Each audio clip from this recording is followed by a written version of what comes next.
بسم اللہ الرحمن الرحیم۔ میرے عزیزان محترم، 12واں سبق مکمل ہو چکا ہے اور 12ویں سبق میں جو سابق قاعدے کے لحاظ سے پہلے قاعدے کے اعتبار سے جو جملے استعمال کیے گئے تھے میں نے اس کو تفصیلاً ذکر کر دیا تھا۔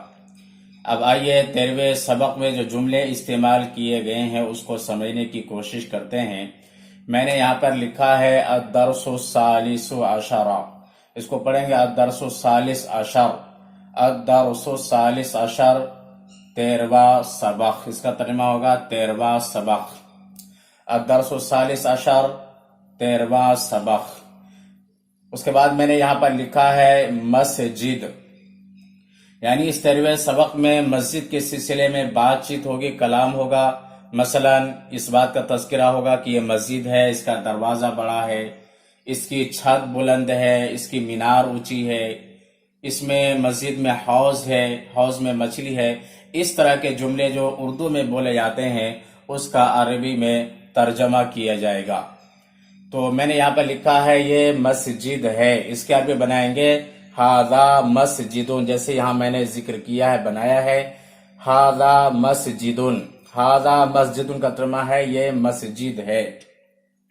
اس کے بعد میں نے لکھا ہے اس کا دروازہ بڑا ہے، اس کا دروازہ اس کی عربی ہے بابہ، اس کا دروازہ، اس کے عربی بنائیں گے بابہ، اور بڑا کی عربی ہے کبیر، بابہ کبیر، بابہ کبیر، اس کا ترجمہ ہوگا اس کا دروازہ بڑا ہے۔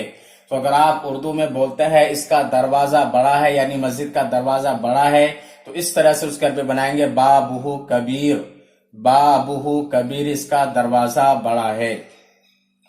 اس کے بعد دیکھتے ہیں تیسرے جملے کو، اس کا صحن کشادہ ہے، اس کا صحن کشادہ ہے۔ تو صحن کی عربی ہے فنا، لفظ فنا جو ہے استعمال کیا جاتا ہے صحن کے لیے، اردو میں صحن بولا جاتا ہے، عربی میں لفظ فنا استعمال کیا جاتا ہے۔ تو اس کا صحن، اس کے عربی بنیں گے فناؤہ، فناؤہ، اس کا ترجمہ ہوگا اس کا صحن، اس کا صحن کشادہ ہے، اس کے عربی بنائیں گے فناؤہ واسع، فناؤہ واسع، اس کا صحن کشادہ ہے۔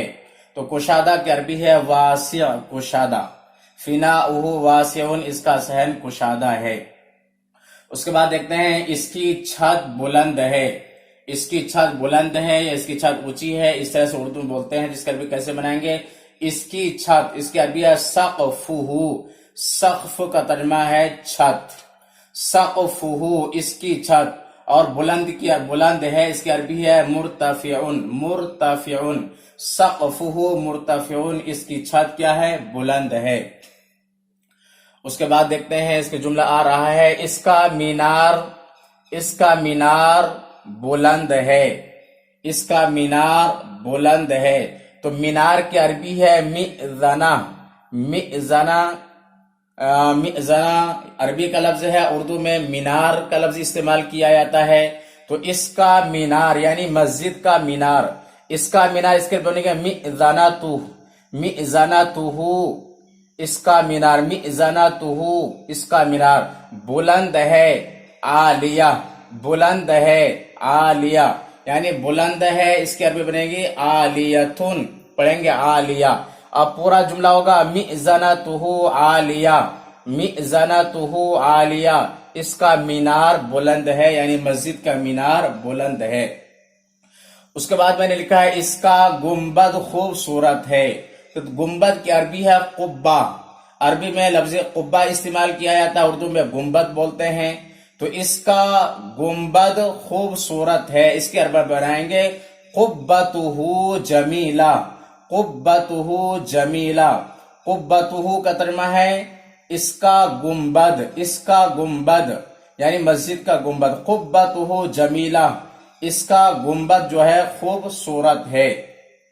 اس کے بعد دیکھتے ہیں میں نے لکھا ہے مسجد میں حوض ہے، مسجد میں حوض ہے، اس کے بنے گی فی المسجد حوض، فی المسجد حوض، فی المسجد حوض، فی المسجد حوض، اس کو پڑھیں گے فی المسجد حوض، فی المسجد حوض، مسجد میں حوض ہے۔